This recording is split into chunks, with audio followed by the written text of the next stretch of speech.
Good morning. Let me.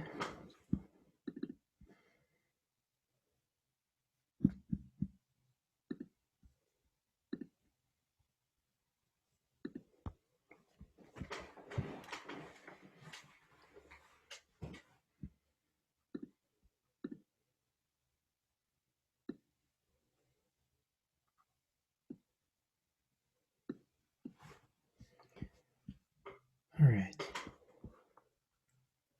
Hi, Jonathan. Hey, Mark, how are you doing? Real good. Just had a barking dog situation had to deal with. Nah, no worries. Usually it's a crying kid, so barking dog's an easier answer. Yes, indeed.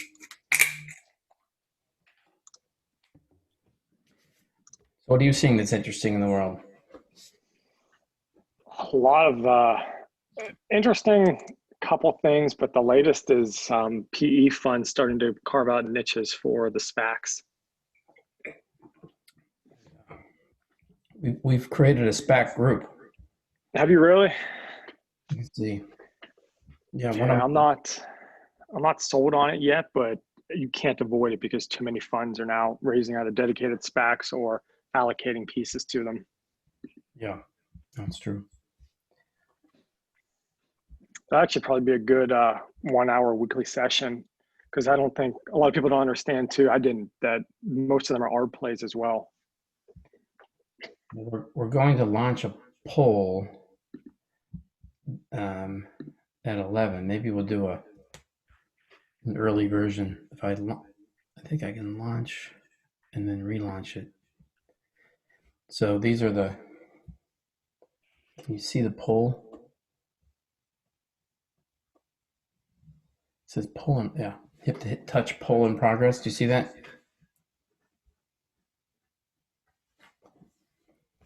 I guess I muted myself. I can't unmute while the poll was up. Whoops. I got you. Hi, Tino. That's part of what we're going to cover here. Hi, Phil. What's happening? Good, all good. Steve, you'll see we're going to have a future of real estate event.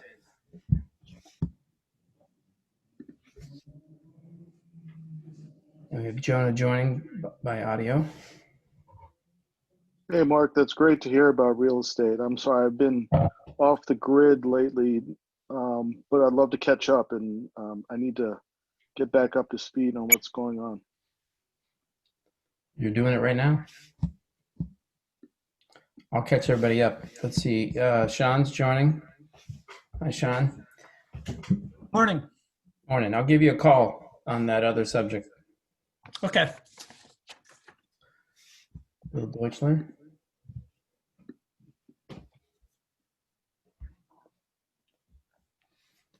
And who is Autumn Rain? Hello. Hey, Jonah. Hi, I'm the Deputy Chief of Staff for Dr. Lisa Coleman. She's not able. Sure. Okay, welcome. Thank you. That's Lisa. Joe Jerbeck. Mark. I'll get something to you by end of day. Turner. Can you all see there's a poll on the top? Yeah. If you don't mind filling that out as we go here, there are two questions. So out of the Thursday meeting, different events were proposed. And I'm going to put this out on at 11 o'clock to the wider group just to see what they're interested in. And of course, if something's not here, you know, it only gives me 10 answers. I probably could have had a 1A and a 1B, but just to see what your interest levels are.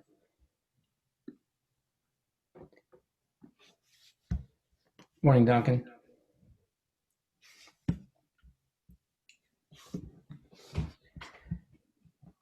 It's really out of the Thursday. Sorry, I was muted. You're good. All good. So, I mean, fintech, that's probably not the most elegant use of words. I was taking notes from last Thursday, but think the idea was to probably have a series of events. Blockchain and crypto are different, but we wanted to have some point counterpoint formats. We talk about different ways of doing that. So, and basically what all we're going to do is get these groups to mobilize, and they'll crystallize and may change the format completely or the subject, but that's the general idea. And Turner, maybe it's time to do a deep dive on what's happening in clean tech, your world. Yeah, like, clean building products and green, chemicals and all that stuff. All that. The world needs more of it. And I see that 6 have voted, so I'm just letting everybody. I don't want to bias the vote because I can see it on my screen, but I'm excited to be on Jonah's podcast tomorrow. I'm also very excited. You'll be joining a bunch of really cool guests today. Let's see what time it is today. Today I'm doing a podcast with a big esports team out of Europe. The owner of that esports team has like 90 million followers on social media. So That's he's all. a big time celebrity. The owner of the team is a soccer player named Gareth Bale. I actually spoke to him. He could not be on this time because he plays for a big team. I think it's is it Real Madrid? I don't watch much soccer, but his you'd say second in command who runs his team for him will be on. That's great. He's doing some really cool stuff. Sorry, Jonah, I've got 9 people who voted. If anybody wants to vote and weigh in, I'm going to sort of cut the vote off here in a minute or two. Hi, Jack. Welcome, Anthony, Nisha.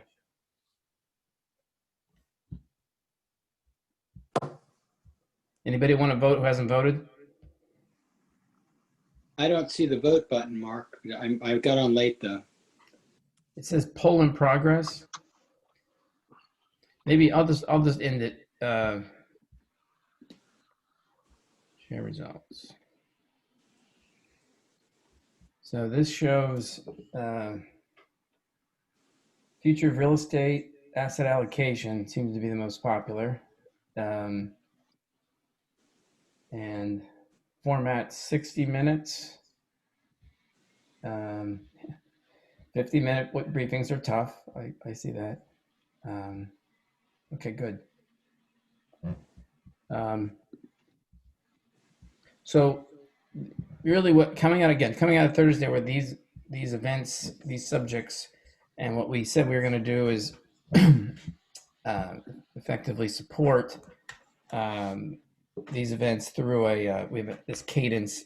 You'll see that I didn't get the Monday weekly digest out, but we're gonna go through that actually today. We're gonna use this as a forum to get some updates, and then we have a playbook. When you can look at this, I'll just put this in the chat. You guys might have this, so I don't have to go through the slides. But if any events you want to do, we're built to help you put them on, and because that stimulates discussion. I like the point counterpoint aspects of them, and I think the asset allocation that we did last week was well received. They just wanted to go longer, deeper, so we'll arrange for that. So you guys can go through this, but for me, what we're doing in terms of updates, this is the weekly digest. It's actually a shared document. I'm going to put this also in the chat. Chat. And you all have access to it. And this then feeds over into an HTML email that'll go out. I think we'll probably end up getting it out tomorrow, if not today. Again, we want to confirm some dates, or at least some, I know the September 15th for the blockchain crypto. If your group is involved in like real estate, Stephen, or others, maybe by the end of today, we'll have a mobilization call, and by Thursday, when we have our Thursday 10:30 meetings, we're going to have, in fact, I'll just show you again the cadence of what we're doing.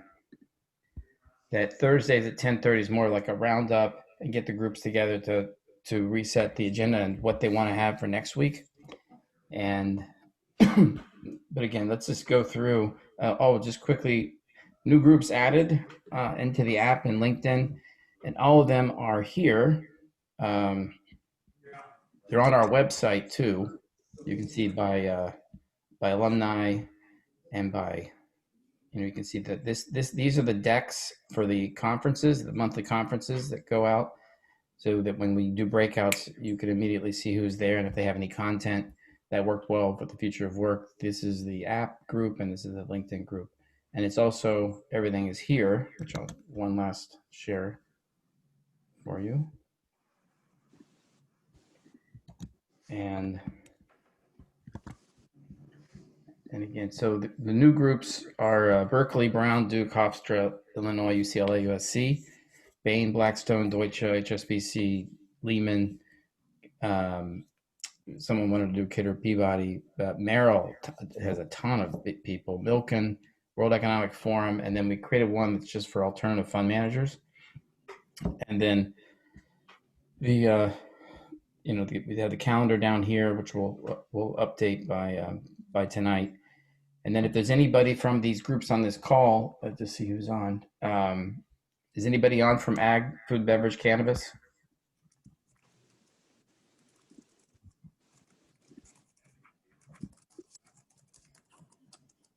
That's a no. Okay. Education. I'll keep going.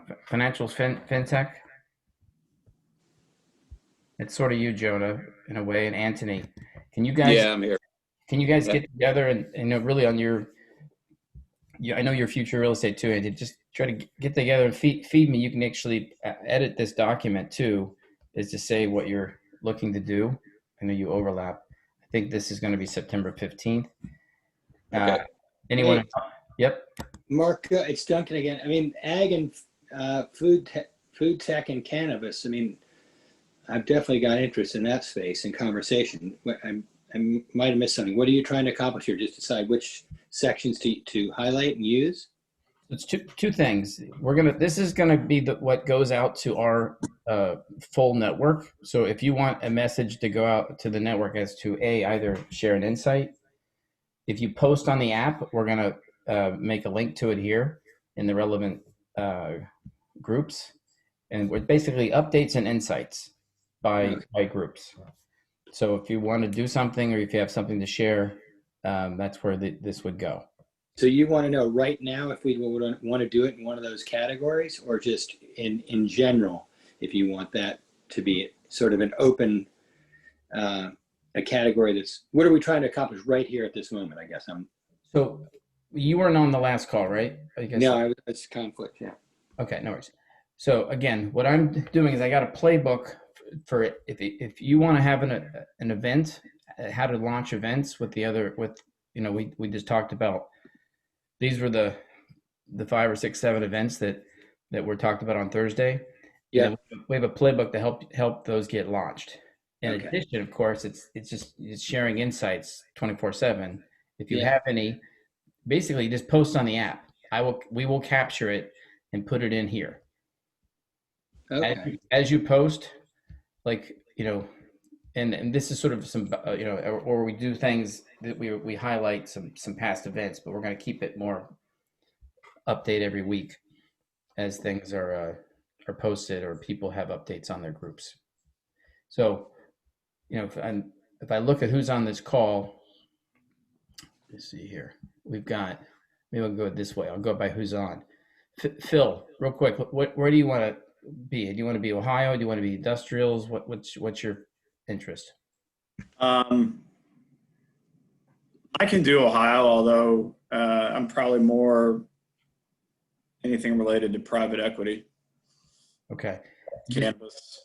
If you could just identify yourself here. The 1s and 2s are meaning you're ready to be active. The 3s are like, I'm interested, and more like senior people that they're not going to show up and do events, but maybe they'll come and speak. So this is our page by groups. You can see them by alumni too, but we haven't really focused as much on that. Mark, just so I know, were you talking about the shared 16th, 17th global conference doc, or is this a new doc that you want me to go into? It's the shared one. It's the second tab.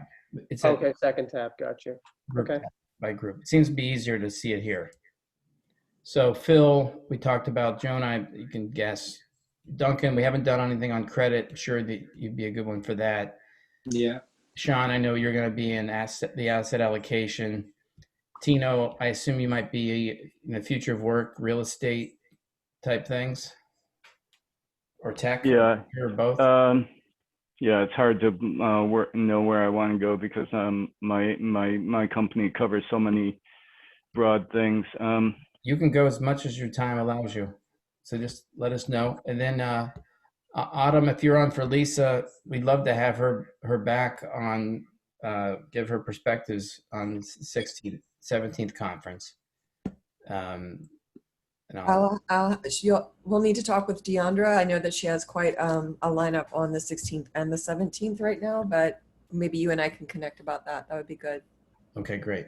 And thank you. And Bob, Blake, if you want to, we probably should have with Joe a whole event about e-gaming, or media.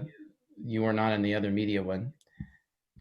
Jack, we've talked about different ones in sports. Where do you want to go? What do you want to do?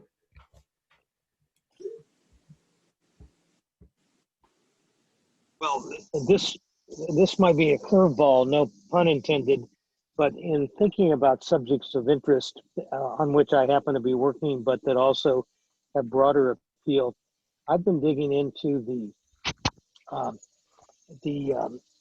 fitness, education, and certification wellness sector, and I've been taken aback by both the private and public companies that are growing at surprisingly strong clips.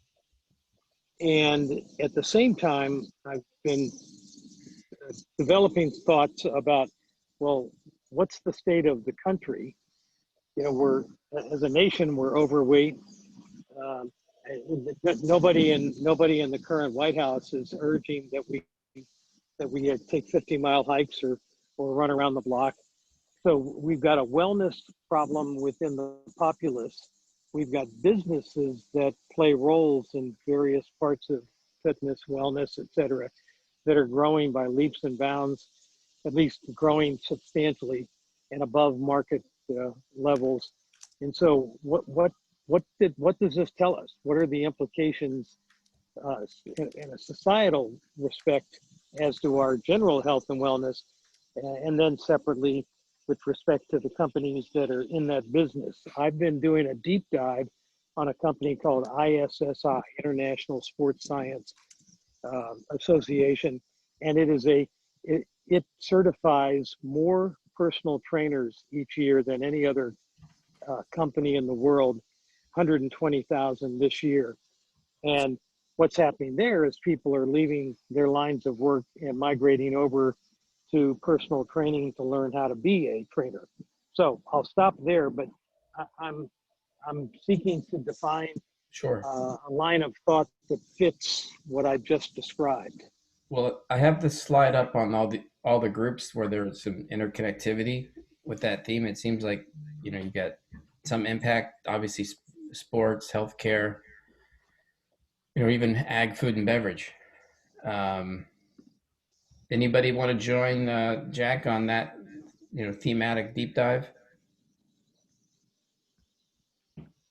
Hey, Mark, it's Phil. I don't know that I'm the best guy for it, but I do have somebody that could provide some value directly on point. Okay. So, Caitlin, are you taking notes on this? If not, could you capture that? And what we'll do is for each of these events, we're just creating a mini group and a mobilization call, and you guys can invite everybody, 25 minutes and try to figure out where to take it. Mark, when it comes to esports, where do you want to categorize that? Because it's both sports and media. It's both. Right. So it can have its own category. Okay. Well, other than me and my father. I'm not sure who else here I think wants to get in the esports category here. we've just you can you sort of you can almost feel like there's a challenge if you Google esports or sorry if I do a LinkedIn search of my 17,000 connections, I'm going to guarantee you, let's do it right now, that you're going to get more than a few. I don't know if you guys use Sales Nav. Of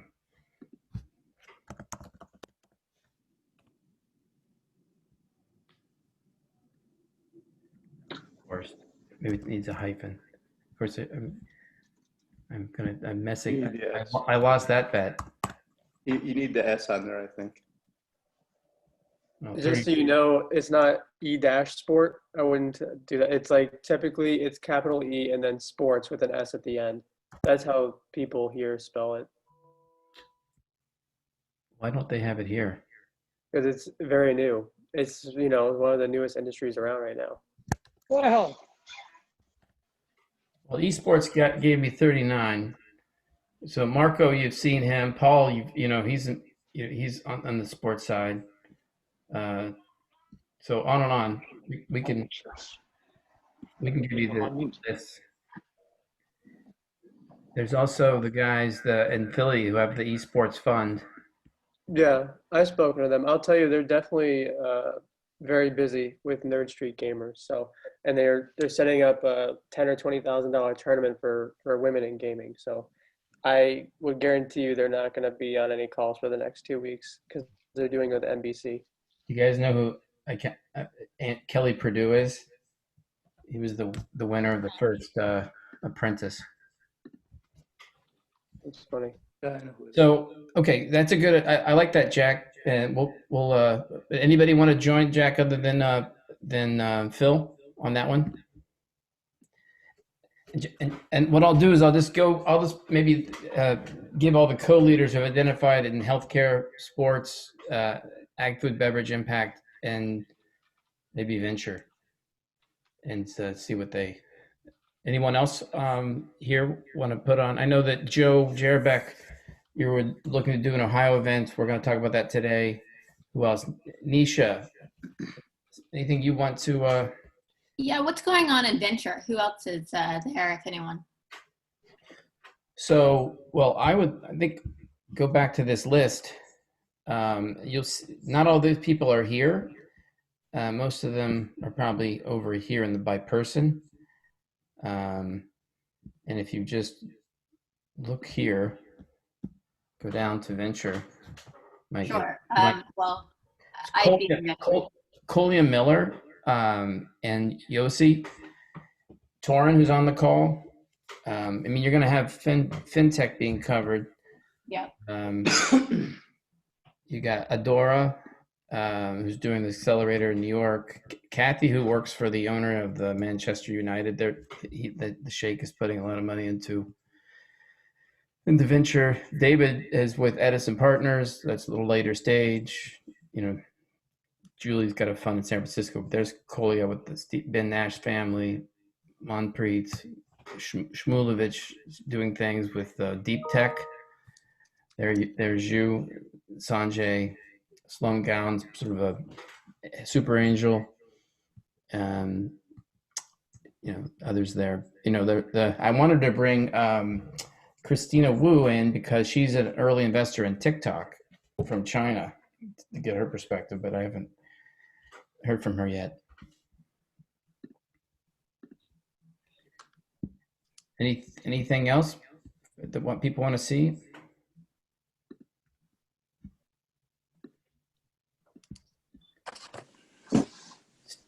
Steve, I got Steve Chum will definitely do the real estate. That was a popular subject from Thursday. Who's the other Steve? Is that you, Steve, on twice? Yeah, that's me. Okay. I'm on twice too. That's right. Anyone else? Let's see. Paul Kahn.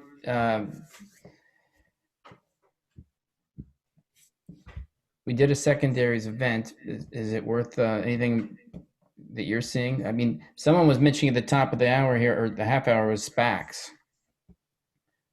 that last was it a week or two ago, one of my Russian families, it's got a joint venture with Disney, so he launched a SPAC in London, 250. He can invest anywhere in the world now.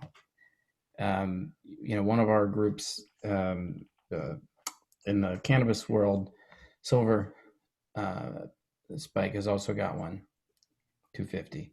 So maybe we could parade. I mean, that's sort of the new private equity. Is that a topic of interest to the group? Yes. To me, this is Paul. I actually pinged somebody on the SPAC today, kind of in the same line that you were talking. I mean, I'm probably getting a ton of calls from people saying, would company X or Y that we know be interested in talking to us back? And I'm seeing them do earlier stage, like pre-revenue. You saw the one that we had on the from Lordstown got funded. How big was that, Joe? 450? 650 total, I believe. So, yeah, we'll get some people from the SPAC world on. And Turner, I know it a lot, but maybe you know some people too. Yeah, I do. My former partner Ahmed Fatou has a firm called Interprivate. They filed a $250, $300 million SPAC.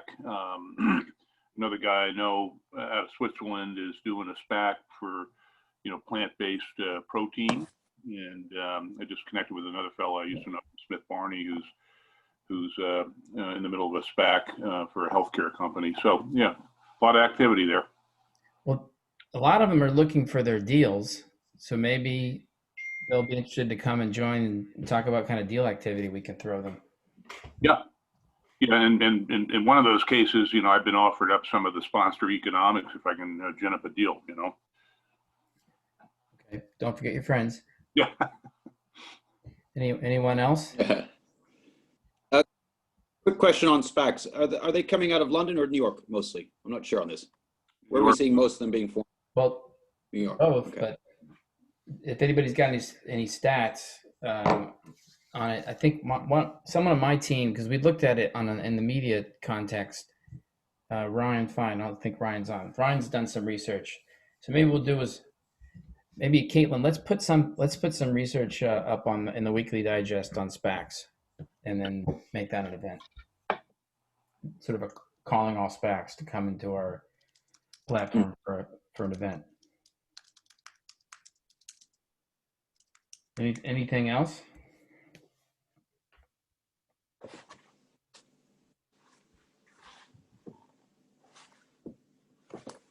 So just, again, broadly, if you've got anything that you want to contribute, we've got, just if you throw it up in the app, we're going to throw it into this digest, sort of our way of keeping track of who's doing what, all the events. And we're going to emphasize in the September 16, 17 event, again, we've got one of my favorite things I know that we're doing something right is when I have CIOs from endowments wanting to be with the families, and we're doing that at 9 a.m. And we're going to really emphasize the alumni on the second day, so it doesn't get lost at the end. And you're going to see a lot more activity there. So we keep on adding schools. We're going to have Erica Orange from the Future Hunters do a discussion with some other panelists on the future of education and training on that second day. So we're going to, but I think it's. Oh, hey, Tracy, this is Phil Eichler. Yeah, I filled out a service request over the weekend, and I haven't heard back from you all, so I wanted to follow up. Billy, are you talking to us or are you talking to your? Yeah. So, and I have to mute him there. I think he's talking to someone else. Yeah. Mark, is there a VC or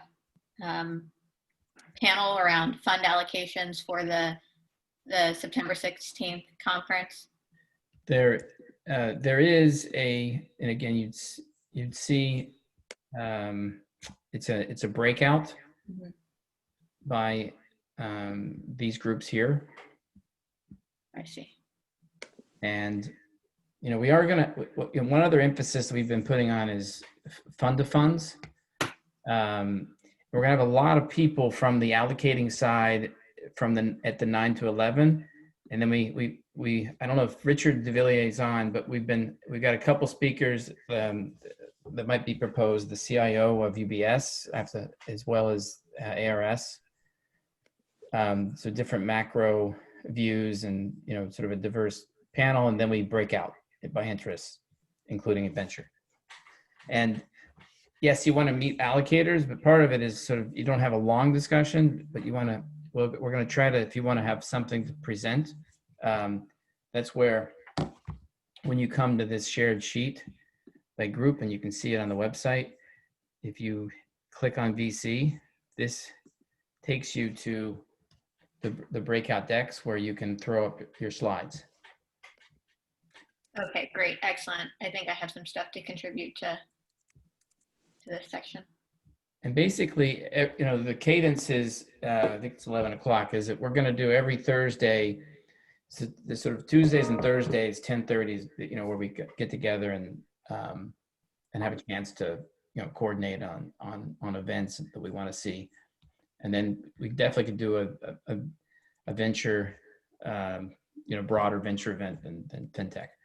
So it's 11 o'clock.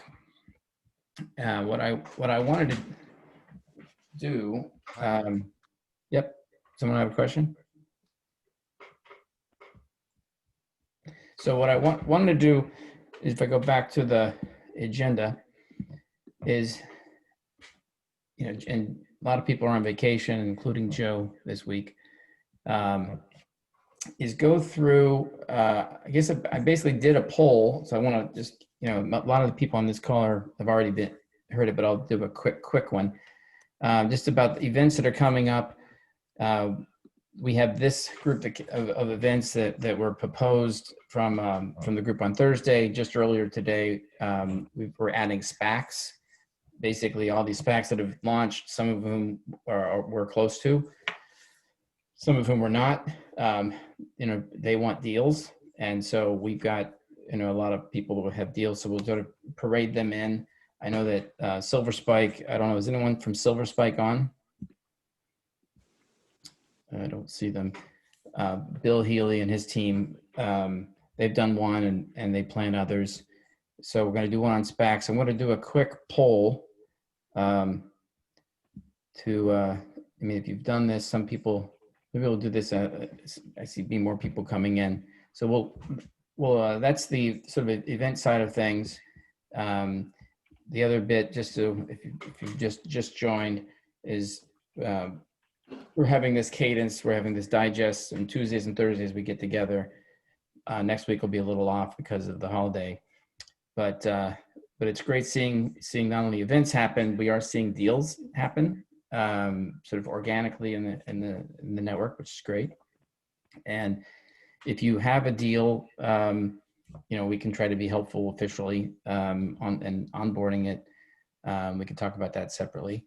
And then finally, I wanted to, before I turn it over to Sean Lawless, who's got some really great data to share, on the macro updates, is I thought I didn't get a great response in terms of what I want to do going forward. Is that if you want to share, actually, with a couple exceptions, and we'll fit you in, is let the icebreaker breakouts happen a little longer, and allow you to, someone said last time, let's maybe we have a question to answer. So my question is really get a consensus when I hit the breakouts, is talk about me, introduce yourselves, but ask each other what scares you the most and excites you the most in terms of the investment landscape. So I'm going to set up these rooms, and we're going to make it 5 minutes, maybe a little longer, maybe 7 or 8. And again, just what scares you the most and excites you the most, and then someone can come back and just report back to the group, and then we'll turn it over to Sean and go through his presentation. Any questions? Here we go.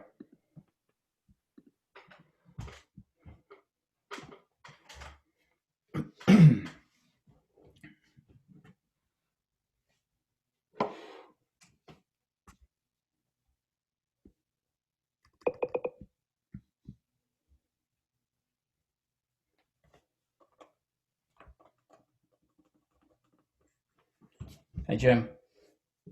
Hey, Mark, I missed your call last night. Can we talk this Yeah, afternoon? yeah, we can talk later. I think Autumn is not on. Jacob Levo, are you on? Or she's on. I am on. I'm just not sure what I can contribute on behalf of Lisa in this topic. Well, we want to know if you're her proxy from the vantage point of NYU. What excites you, and like how's NYU doing with COVID? Oh, well, I mean, NYU is incredibly agile, so I think that from my perspective and being somewhat new to the team, that has been really exciting to see how co-creation can happen under the leadership of someone as strong as Dr. Coleman. So that's, for me, been incredibly exciting, right? But what scares you? I don't know that I've had fear as much as I have realizing that the pace that we are in is normalizing in the sense that it will continue to be this intense, and I think that one of the things that a recent article that Dr. Coleman shared was thinking through that these are disruptions that will continue to occur if it's not the pandemic and its continuing implications, that we always have to be prepared for disruption. Sure. What the disruption is may change, but these disruptions Good points. are part of the course. And so how do we maintain the ability to escalate and maximize as we move forward, expecting disruption? Sorry to cut you off. We have a limited time, so letting everybody go around. Torrin, you went on video. It sounded like you're ready to say something. Oh, sure. What scares me the most, I just heard that New York has officially pushed back their return to school date for in-person learning from the 10th to the 21st, and I think it's a sign of more things to come. I don't know how people are going to continue to work from home if we can't help them take care of their kids. At some point, I think the mental health and well-being of the parents is going to become a serious issue. Yeah, a lot of counterbalancing things here. Jim, what do you think? I think the uncertainty, the risk of the uncertainty is paralyzation. And I think paralyzing people because of fear is really is my biggest concern on this, because at some point, we need to understand, adopt, recognize the risks, and be willing to move on. And so, we're not the first people. We're not the first. It's not the first time that the world's going through an incredible uncertainty. I don't know of other times when the world has gone through such uncertainty that the result has been stop everything. And I think that culturally, I think we are reacting in a way that our grandparents was marveled at it, and so my fear is that our reaction, and I'm not sure what's appropriate, what isn't appropriate, but the level that we're paralyzing ourselves has immediate and unbelievable consequences financially on not only this government in the United States, but global governments. And that really economically really worries me. Jacob Lebo, you're on. Thanks, Jeff. Yeah. You're from Hey, guys. usually you're in Abu Dhabi, but now you're in the middle of the Midwest. Yeah. So that's actually one thing that's exciting with me is I'm around my folks and home and family, and to be able to do that during a pandemic, we're feeling very lucky.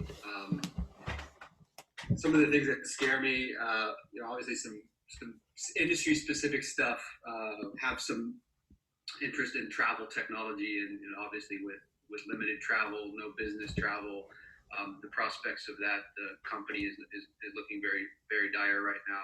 Something that I'm involved in, based out of Europe and the Middle East. So that's kind of a specific one. And then I guess torn shirt, it kind of made me think of the upcoming What election, it? of course. I can't see the shirt, Torn. What's it say? Says democracy dies in the darkness. It's the Washington Post's motto. Okay. So upcoming election has obviously got me and I'm sure millions of other people fearful. So let's see how that goes. Okay. So yeah, but again, grateful to be around family right now. That's been very important for me as I've moved 8,000 miles temporarily. So We should catch up too. Yeah, of course. So who else wants to speak? Vadim Balashov, you're on from Austria. I hear Europe is now having a slight resurgence across France, Spain, Germany. How about Austria? Europe is on the Austria is taking a lead from Germany, obviously. Europe is on the way to somebody. I think I read it this morning.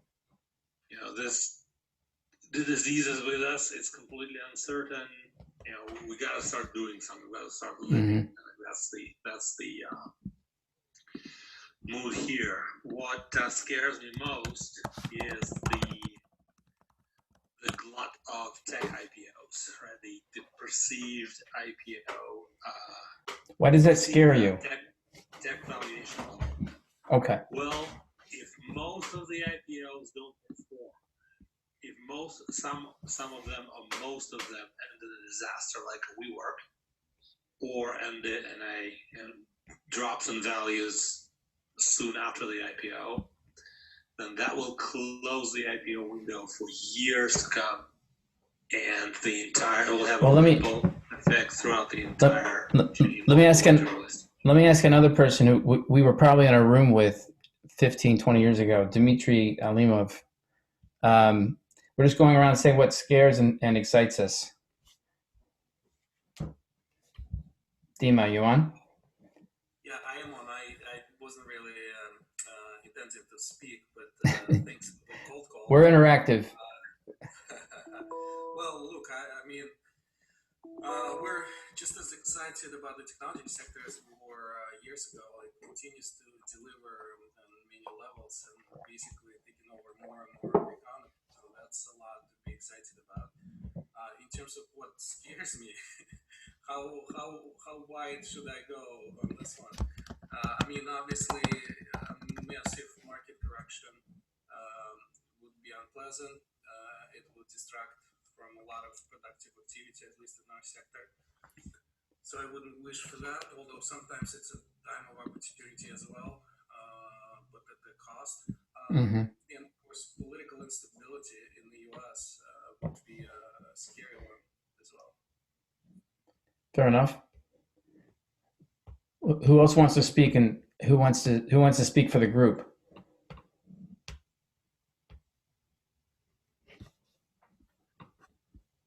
Don't. I can speak, but not for the group because I came in late.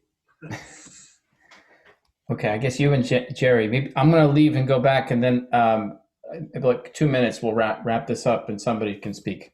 I'll let you guys decide. Torn does a good job usually. And he can show off his T-shirt.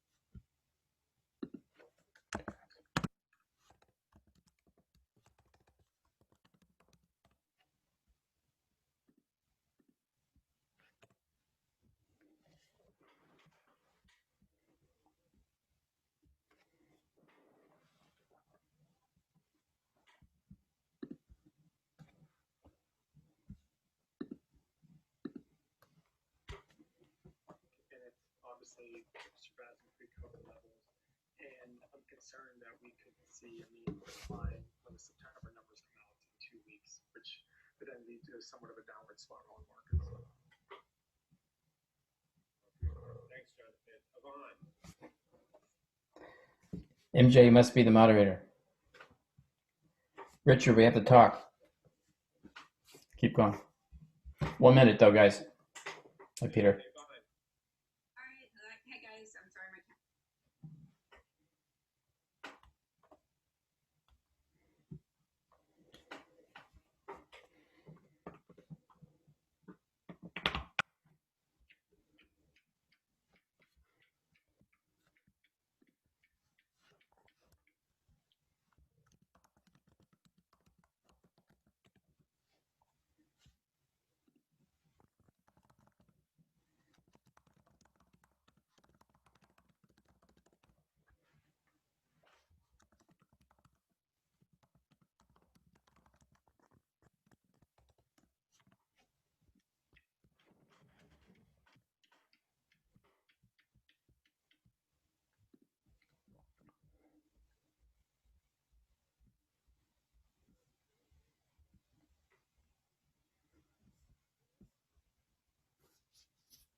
financial downturn when a lot of financial services are faced. I think on a practical basis, you're going to see a lot of companies that are going to look at this as a huge cost savings long term. So I agree that I think a lot of companies will give back office space or they will repurpose their office space. So, guys, 30 seconds. We're going to all get back together. Just letting you know.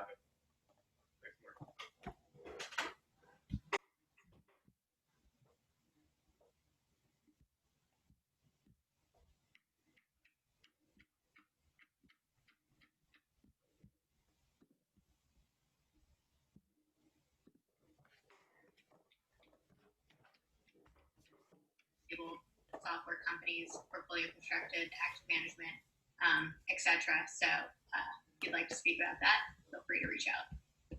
You guys ready to go? We're gonna come back. Yes. All right, cool. Yeah, Nisha, reach out to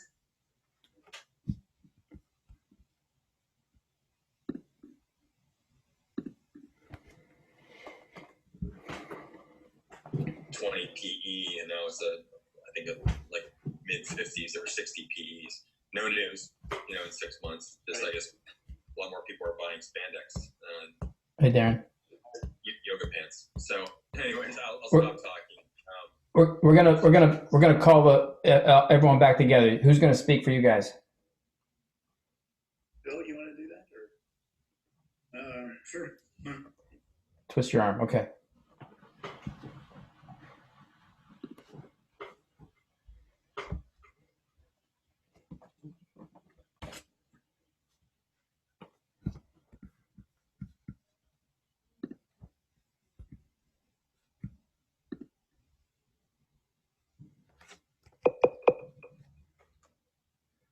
All right, we're back. So I was just on with Phil Kessler's group. So Phil, what scares and excites from your side of at least your breakout room? Yeah, we spent most of the time kind of talking about the hot topics in public equities. So current market valuations versus, the impact of the election in November. And kind of the bottom line was no one's really enthralled with either choice. And so you're trying to read the tea leaves of the impact of one or the other of them getting elected. And I'd say general pessimism on the mood, not outright fear, but certainly no one's excited about the future at this point. Okay. MJ, I saw you moderating. Are you excited about the future? So, it seems that the general consensus is we're excited, but there's a moving target. And it's very, very hard to adapt to the moving target because we never know what's going to happen from one moment to the next. It was pointed out there's a lot of fire sales going on and people selling at lower valuations that people are taking advantage of. Towards the tail end of the conversation, we spoke about the fact that we should really start putting our investment dollars into the social impact causes that COVID has kind of put on steroids, whether it be racial inequality, social injustice, prison reentry, people overlooking things like addiction, equal opportunity for employment, and all of these things which are so necessary that we really kind of, again, COVID exposed, and we really need to start thinking and investing with purpose and profit equally, not just with our wallets and pocketbooks. Fair enough. Thank you. Sean Lawless, were you the speaker for your group or someone else? And you're muted. I don't know if I was the speaker, but I'll give you a quick rundown. I think, the fear is around valuations, which I think we heard from other groups. The thought that, you've got some money coming in with some inexperienced people that are going to end up getting hurt in the end. The fear as we're remote, the idea of the increased cyber attacks that are happening are a fear. And I'd say on the excitement side, in periods of change, it just creates opportunities, and new opportunities are being created, and that's what's got people excited. Great. Brett Hickey, I don't know. I don't think I visited your group. Who's speaking for your side? He was a member of our group. Oh, he was? Okay, sorry. Then Torrin, who's all right? Sure. You have to show your T-shirt though. All right. Apparently there was some comments about it. It says democracy dies in the darkness. It was the tagline for the Washington Post a couple years back, and probably is just as relevant today as it was a couple years ago. Our group had an interesting discussion about the long-term effects of current thinking along mixed monetary theory, MMT, and whether that may result in the fall from grace for the US dollar, and maybe more of a focus on the Chinese currency as the currency of choice around the world. I think there was confidence across the group in the ability of a lot of people's organizations to be agile and to move into opportunities that are going to succeed in this landscape. I think a lot of us work for more agile organizations than some of the more entrenched banks. So I think there was some hope, but some concern as well. Mm-hmm. And who else? I guess Turner or Bill, your breakout. Yeah,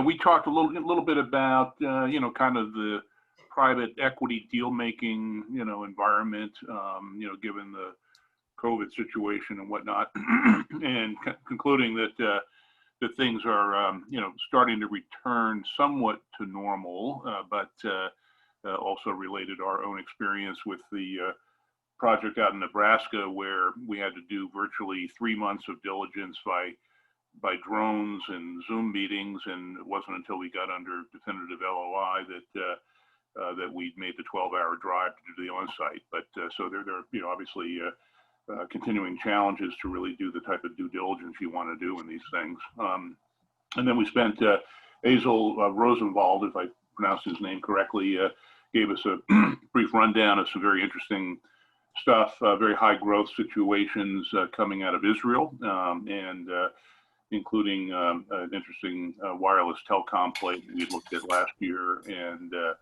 in the combined physical and cyber security company that sounds very interesting. So a little bit more kind of deal chatter. That's great. Thanks, Tony. Is that or David Kroom, Brinkley, Caitlin? Who speaks for you guys here? I think it was Tino. Okay, Tino.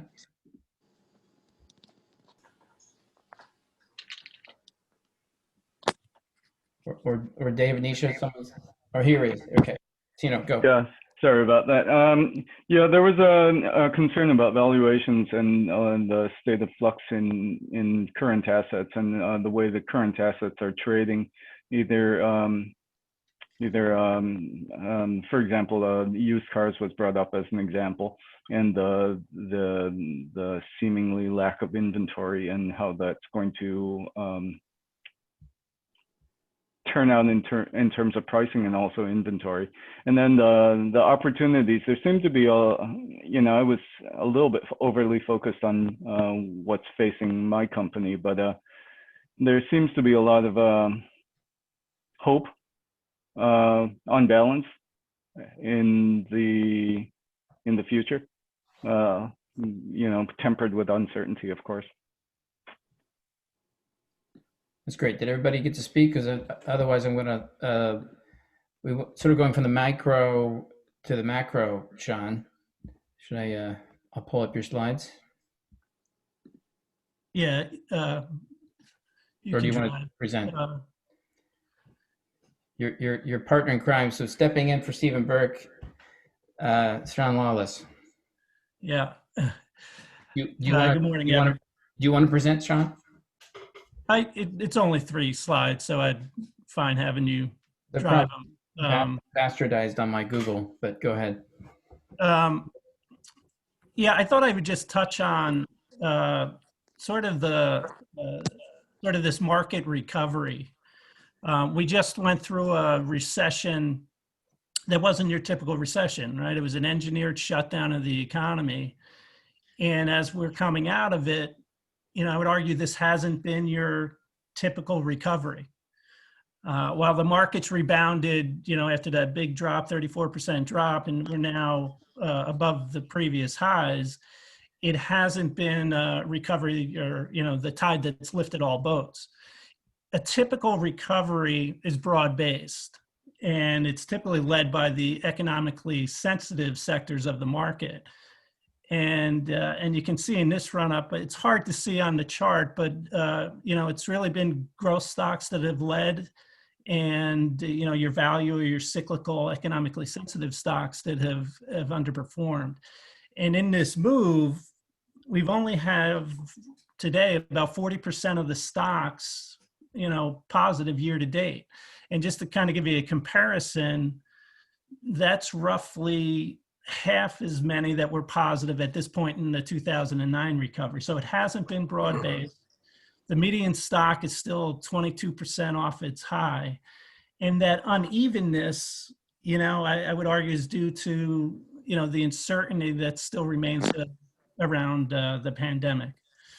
If you go to the next slide, Mark, if you dig maybe a little bit deeper into the market and look at some of the internals, we had the shutdown and then you had the reopening, and you see the steep drop in the PMIs and then that subsequent bounce in the PMIs. And while we've had sort of, again, the headline market recover, the internals are suggesting maybe something a little bit different. And you can see, maybe there's a bit of a lack of confidence in the economic recovery, looking at some of these numbers. If you look at the stock performance of financials, industrials, energy, the typically economically sensitive sectors, historically, there's this very tight relationship between the trend in PMIs and the performance of those sectors. And if you look over to the right of the page here, the breakout of that chart, you can see we've got this divergence or decoupling of the PMI data and the performance, in this case, of the financial stocks. Now, the question is, I don't think this is a permanent change and we're going to have this decoupling. It's really going to be, this to me is sort of around the uncertainty of the pandemic and how it's going to resolve. So eventually I think these two, again, come back together. The question is, how does it happen, right? Do the PMIs roll over and the economy deteriorate and it brings it back down to the performance of the stocks, or does the market get a little bit more comfortable in the rebound, and you start to see a broadening out, if you will, of the recovery of the stock market, and you see some of these sectors, the value sectors, the cyclical sectors, start to perform much better. And if you go to the one last slide here, there's been a lot of discussion in the press around value and growth and that divergence between value and growth investors. And, the one thing, if you look at it, there's probably a pretty good reason why value has struggled here. And, on the chart on the left, you can see that earnings expectations, value relative growth continue to weaken. And I think, when you look at it from the market's perspective, there's just less visibility there. And again, part of this is due to the way we are reopening and how it impacts different sectors. But clearly those cyclical sectors, there's still a lot of question around, earnings as we go forward. And we've seen capital flow to the sort of the growth names, the stay at home, the work at home names, and, flow away from, those typical cyclical sectors. So that's kind of a quick snapshot of the market internals. And if I can, Mark, I just want to give you a few more data points around capital flows or asset flows. I got a report from Goldman Sachs just this past week, and some pretty interesting numbers. Since 2019, we've seen 2.63 trillion of inflows into cash and bonds. During that same period, stocks saw an outflow of 475 billion. So 2.6 trillion heading into bonds and cash, about $0.5 trillion heading out of stocks. And within the report, Goldman talks about they see zero upside panic, or sort of the FOMO, the notion of fear of missing out. They didn't see that flood of money coming into stocks as the numbers suggest. And they think, you know, when you look at bonds, that's where the overcrowded trade is to them. And I saw an interesting comment as well in the report. They're saying they see the potential for FOMO, which is new to me, but that's fear of materially underperforming when they look at the mutual fund industry. Mutual funds as an industry have a September year end. So they ask the question, you know, is this the next incremental buyer of tech in September? Because as an industry, they're underweight sort of the big five, right? So there's a potential that you get some window dressing as they're putting their books together for financials for September year end, where they're going to want to increase weights to the, you know, to the Apples, the Facebooks, the Amazons, Google, and Microsoft. So potentially you have some support even at these levels if you were to see some buying going in there. And just real quickly, global bonds, 20 straight weeks of inflows. Global stocks have seen redemption 7 of the last 11 weeks, despite this, you know, record stock prices. It could be really one of the most unloved rallies on record if you're looking at the flow data. So some pretty interesting data. And I think, you know, from a leadership standpoint, to see that pivot or to see a broadening out of the market, it's really going to be dependent on the direction we go with a vaccine or a therapeutic or a treatment that's widely available. Because I think you're going to need to see sort of that vision of a sustained recovery in those sectors of the economy before you see that broadening out. And with that, I'll leave it, Mark. So, any questions on what Sean threw out?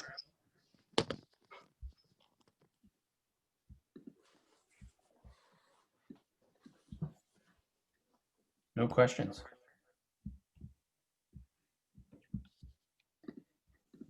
Anyone disagree or agree?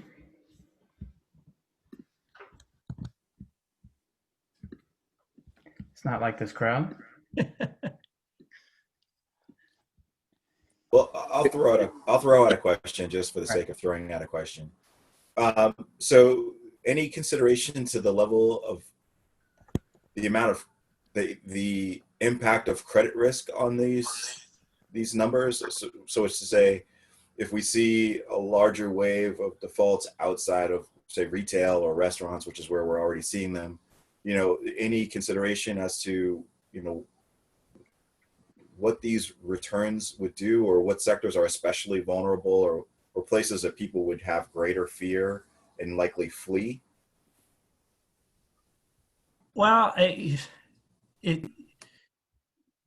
clearly the market move's been in discretionary names. So you think about the one area in the market that's worked extremely well is sort of call it the home improvement, the stay-at-home stuff, right? Like you look at a Home Depot, a Lowe's, fantastic numbers, right? And if the consumer decides one, either, you know, they're losing support in aid, or they decide they really need to start thinking about the rainy day fund and stop spending, clearly I think that's an area of the market that that would be at risk. So it's really going to be driven by, you know, in some sense it's a consumer driven economy. It certainly is. So if we do see some struggles there, you got to look at the spending and where that's going to fall off. And that would clearly, to me, be an area that would certainly be under pressure. Sure. I was actually thinking more along the lines of corporate credit risk and what the knock-on effect would be there if we saw a larger increase in defaults on the corporate side. And for the broader market, I think this is a market that's really going to be funneled on you know, to some degree from a bottom up. And I think you've seen that in the numbers. You know, when you look at where capital is flowing. It's flowing where visibility is. So if that visibility becomes a little bit, cloudier in the way of credit risk, certainly that's going to impact, specifically by sector. But what's interesting is the fact that you had the Fed in buying corporate bonds, and to some extent that probably de-risked the equity market some, because obviously at the bottom of the capital structure, if you're supporting the capital structure above you, that does take some of the risk out there as well, which again, I don't think people have thought about. Hey, Sean, I'm curious with respect to the kind of technology overall, and maybe the five FANG stocks, specifically when we think about valuation and kind of the fundamentals are on the back burner in terms of return on investment. It seems like so. The way the valuations continue to grow. I don't know if you've looked into the fundamentals and at say market saturation. Certainly the last 5 months has supercharged market positioning, and so if you think about is the growth in earnings, the growth in revenue, how much of that's coming from, if you will, product placement versus pricing placement? What's the underlying fundamentals that's supporting it, other than people will kind of use their return on investment and look at the 10-year yield and say, gee, as long as they get better than 100 basis points, I'm good. Yeah. Well, a couple things, Jim. We do think you've had, many of these companies have been benefactors of the environment, and it has, enhanced their business. Certainly, there's been a pull forward of some revenue, but in some sense, it's even helped their businesses. And to give you some sense, from a valuation standpoint, it's a tough call. The Magnificent Five, if we call them that, now represent 26% of the S&P's market cap. And just to give you a comparison, during the tech bubble, the comparable top five topped out at a then record of 18.5. So yeah, it's very crowded, and valuation is a concern. But you touched on something. In a zero rate interest environment, what is fair value, right? When you're discounting those earnings back or those cash flows back, interest rates do matter, and they do have impact on valuations. And it took a look at the forward PE on the S&P right now is just under 22.9, so call it 23%, and that's up quite a bit from the trough in March, where we were at 13. But the last time it was this high was in 2001, and think about the 10-year in 2001 was 5.4, right? The personal consumption expenditure deflator, the measure for inflation, was running at 2.5. Compare that today, it's 70 basis points on the 10-year versus 5.5, let's call it, and 1% on the deflator versus 2.5. So the point being that it's possible you got even more to run on a valuation basis. And if you look at the sort of the Magnificent Five, currently at a 44 and change PE, during the tech bubble that peaked at 48 and change. And again, the 10-year back then was 6 and change, with inflation almost a 3. So there is you could make the argument that valuations potentially have more room to run because of the environment we're in. For us, it's tough. It's very tough to call. But what we would say, it's not an all or nothing decision. So this is, what we've been doing is trimming positions, taking profits, and in the ones that maybe where that valuation looks really on stilts, maybe you walk away. You take your profits, book them, and walk away. We just sold out of Chegg. We were in Chegg, which I don't know if you guys are familiar with. It's an online education support tool. I got 2 kids in college. all the college kids are using it. You can order books. It's help with homework. It's tutorial. You can get a tutor. All of these things online. We owned it coming into the year. We had owned it last year on the thought that there's just so many kids in school now that addressable universe, addressable market was pretty big. It just got to ramp up because of COVID, and now you had more online, and this became a tool that became very valuable to the student. And it's up over 90% this year, and we just decided, hey, from a valuation standpoint, who knows? But we booked the profit. So I think the way we would look at it and what we've been talking to clients about, it's not an all or nothing decision. Take profits and trim as things, get pricey, but it's a tough environment to be out of. And those that have been on the sidelines, it gets harder and harder to get back in at these levels. And you got a fair amount of support clearly from the Fed. And, potentially you've got this, massive amount of cash on the sidelines that could be supportive at some point too. Think about all the money in bonds, right? Just a slight backup in rates is going to eat your principal quite a bit. If you got any duration on your portfolio, a 50 basis point move is probably just eating up about 5 or 10 years of income on a pretty short move, depending on, again, your duration risk. But as people start to look at their bond portfolio and get frustrated with the fact that they're earning 70 basis points and any move up, they're losing principal.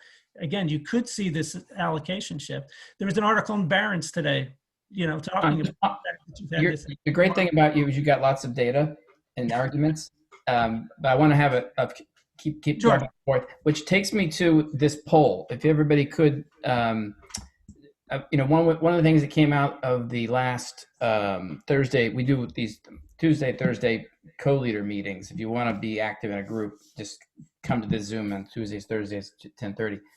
So one of the events, one of the formats is to have point counterpoint. There are cases for inflation versus deflation. There are cases for public versus private. We want to have those people sparring, and then we all listen and join into the melee. So part of that is the future of real estate. Those are, maybe they're talking their book, but New York real estate owners, if you look at the people who are doomsday, that are going to gold and cash, interestingly, they have a large commercial real estate portfolio, and they're maybe they're keeping powder dry to lick their wounds, or maybe they know something we don't. Gold, we talked about that in the run up. So that's going to be one of the things we talk about. That third one, just what I like to know is, as we prioritize which ones to put forward, this is separate from the global events. Although, with the global events, we're going to send a survey out as well as to, in October, November, what speakers people would like to see or suggest. Richard, are you on still? Yeah, Mark, I'm here. Do you think your suggestion, good, thanks. Do you think your suggestion is realistic? Yeah, it is. Salita Morcelli is our new CEO for the Americas.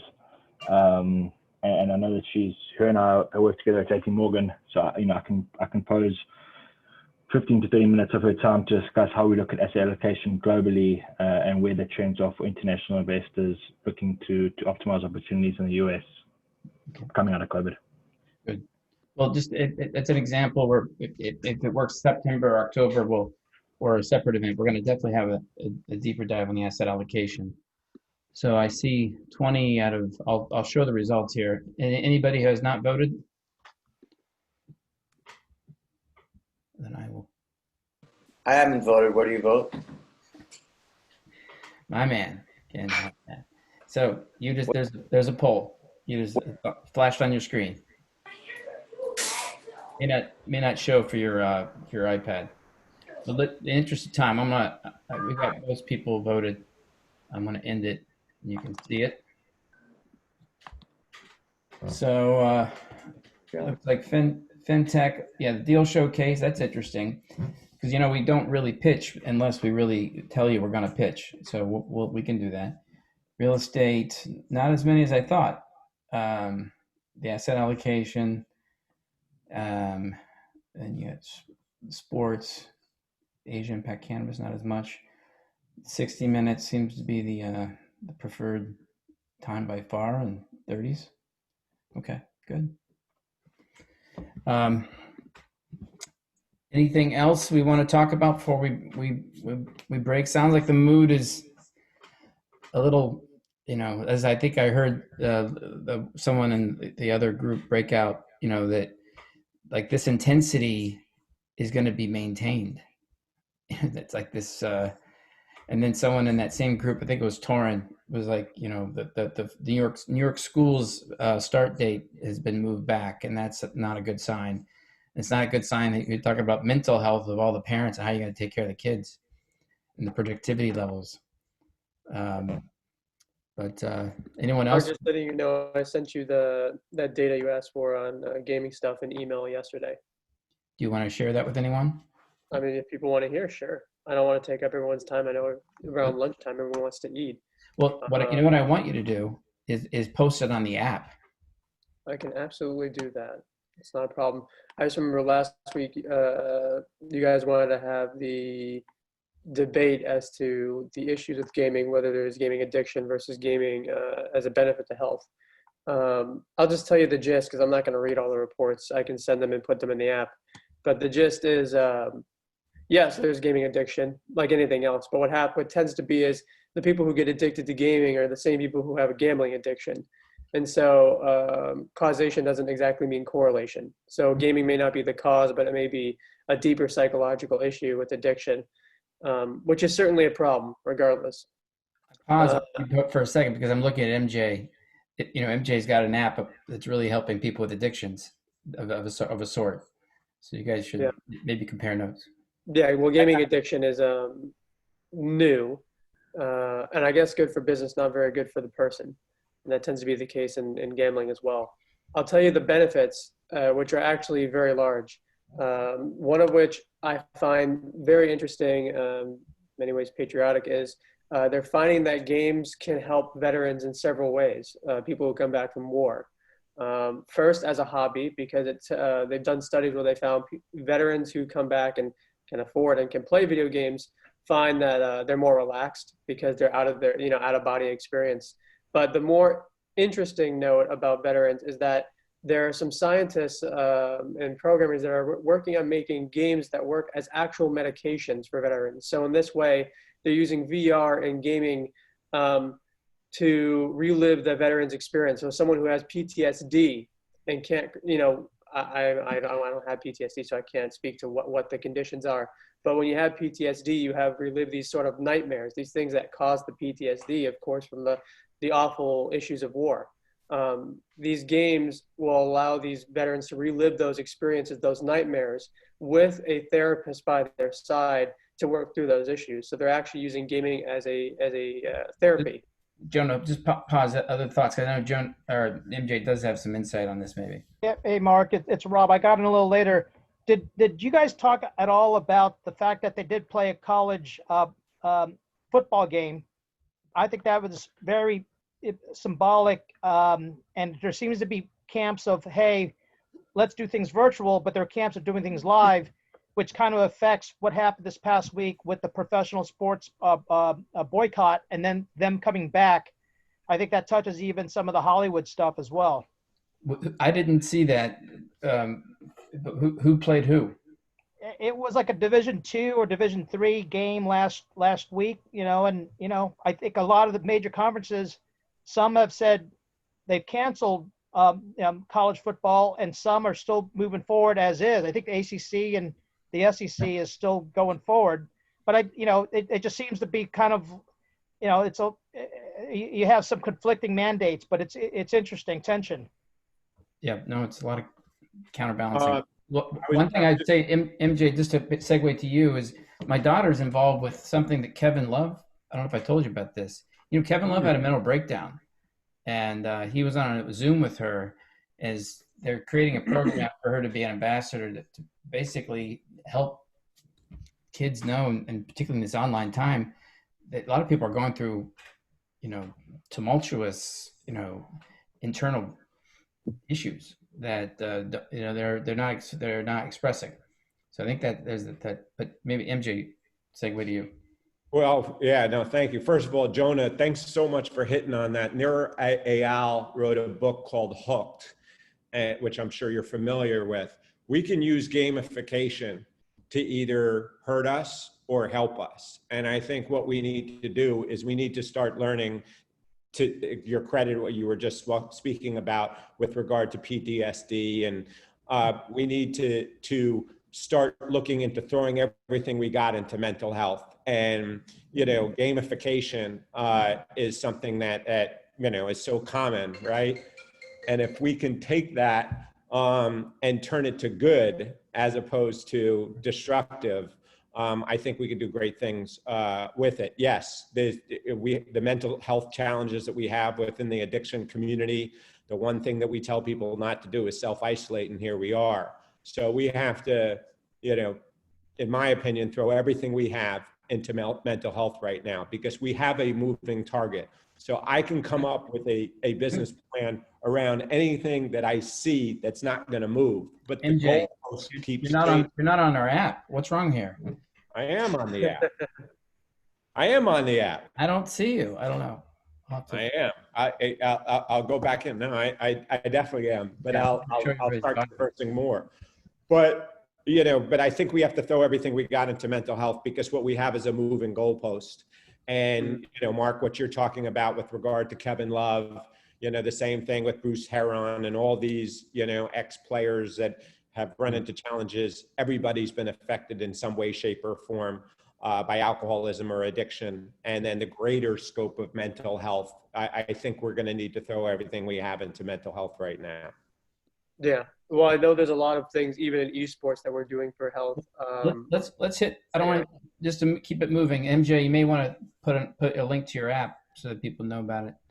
And same thing, Jonah. Throw it and make sure you're on the app, and post it there too. Anyone else with perspectives from your geographies, industries? Torn, you're coming. I just want to add something to the gamification question.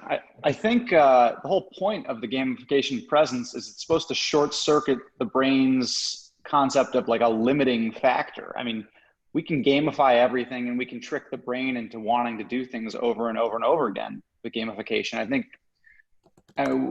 we can become addicted to just about anything, it seems like these days. I mean, maybe the gamification trend is not a good one. We're wiring the brain. I actually have a counterpoint to that, if you don't mind. That was one of the other studies that I found. The FDA has cleared, and this is a medical company who found a way to capitalize on it as a business, but it's altruistic, and it does help a lot of people.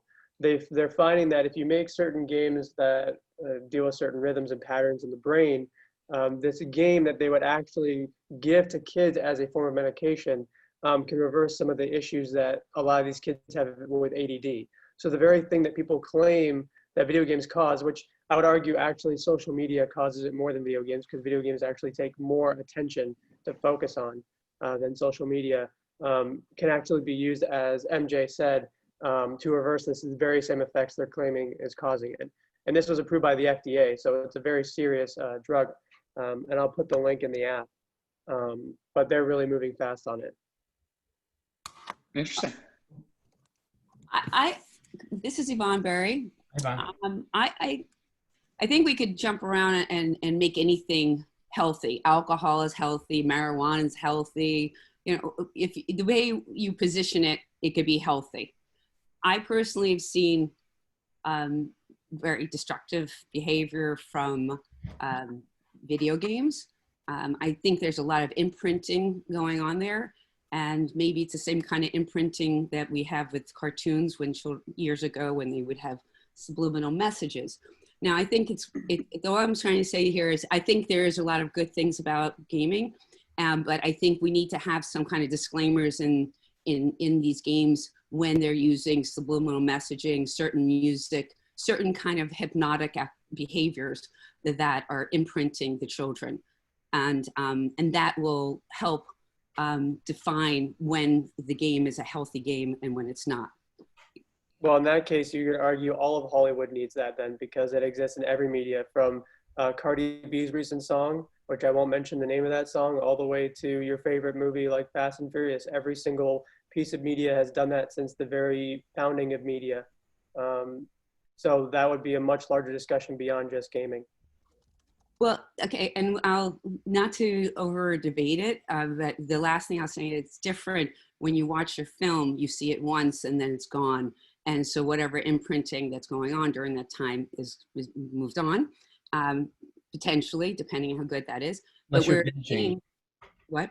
Unless you're binging. And a binging, right? Exactly. Well, yeah, they could say that a lot about other things. And but the video games for children are just fairly serious, and the question is, how many of these kids that are coming in and shooting up schools, how does that interfere? And yes, of course, there's lots of learning. And can I suggest this is okay? It sounds like this is a great topic to explore. We'll mobilize this into a 30-60 minute. You'll see how we're gonna do this.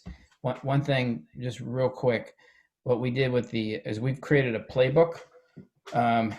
Well, two things you can see: Monday, Tuesdays, the schedule of how we're doing this digest that I had shared earlier. But if you want to find who are in your groups, there are different things you can do. There's a Google Sheet. All these things have been the links of which, here they are, for example, all the alumni groups.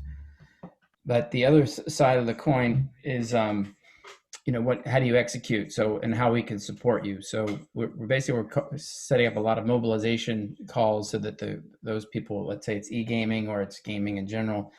And then we have a playbook of how we can help you. It's all in this, and we want to get these groups I want to have like 20 co-leaders for each group, because then dynamically they can, I think Jack Wyant mentioned something for wellness and how that was, a lot of ventures are taking off, and at the same time there's a huge need where we've got problems not only with addictions but obesity and all the rest. So there's mentioning other groups, there are other, let's say, events that the events might even beget clustered groups and of course then, the whole asset allocation discussion is going to be really things we can do with that together. It'd be fascinating. Any last comments? Words of wisdom? Let it be. Well, maybe just there's some new people too that have joined this one, like Warren Turner. You want to introduce yourself? You're on mute though. Sure. Hello, Anderson. Hold on. Hello, everybody. Mark, I appreciate the invitation. I founded a group called Anderson Alumni about 20-something years ago. We've got about 20-something thousand members in our group. And Mark and I just connected on LinkedIn, and he was kind enough to extend an invitation to today's meeting. I found this very interesting. So trying to process what I've witnessed today, and just thanks for being here. So you'll see on the September conference, we break out by alumni, and we have an Arthur Anderson breakout. And that's the one firm, and 361 firm is from Anderson, where I was a partner as well in Eastern Europe. Who else is new? Majd, have you introduced yourself to the group yet?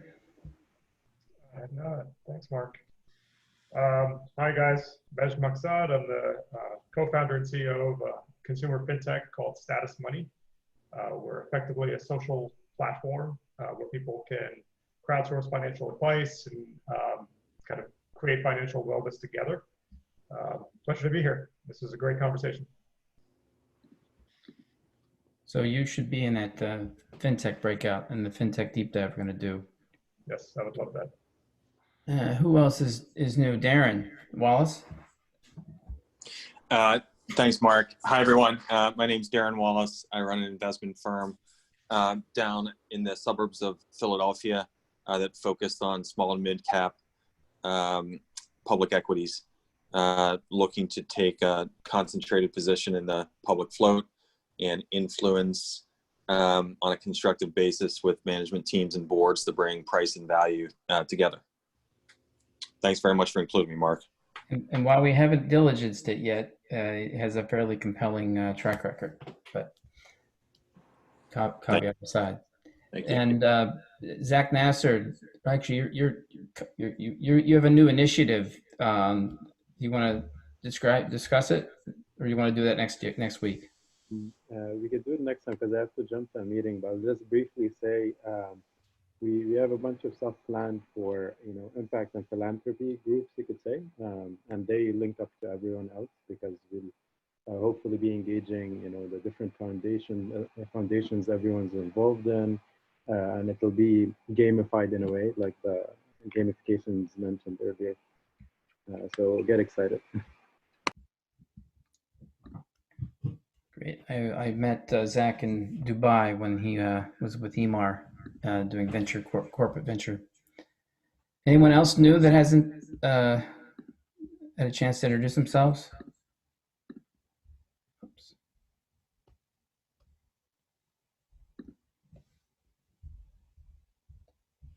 No? All right. Well, I thank everybody for your time. Richard, let's touch base. And my team, I'll touch base with you in about 15. Thank you, everybody. Thank you, Mark. Thanks, Mark. Cheers. Happy Labor Day. Yeah. Indeed. Same to you. Take care, Rob.